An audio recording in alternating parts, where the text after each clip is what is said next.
నీ మాటలు ఇతరులను సంతోషపరుస్తున్నాయా లేదా గాయపరుస్తున్నాయా? నీ మాటలు ఇతరులను ఆదరిస్తున్నాయా లేదా వరదీసిన కత్తుల్లా అనేక మందిని బాధపడుతున్నాయా? పరిశీలించేయాలి. మాటల్లో మార్పు.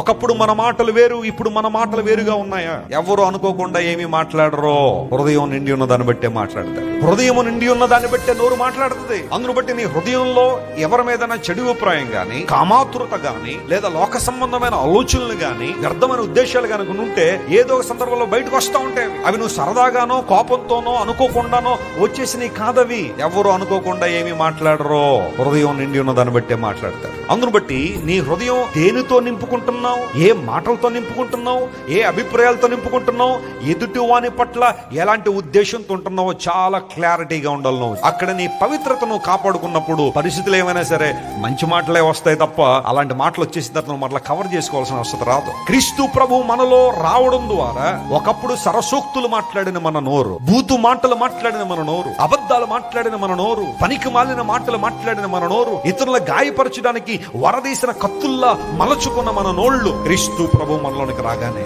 ఆయనకు మనకు చోటు ఇవ్వగానే, ఆ పవిత్రుడైన దేవుడు, భావనాత్ముడు, సర్వశక్తుడైన దేవుడు మన హృదయాలకు రాగానే మన మాటల్లో మార్పు వచ్చింది. గట్టిగా చప్పట్లు కొట్టి దేవుని మహిమపరచండి. హల్లెలూయా. Download ShareChat.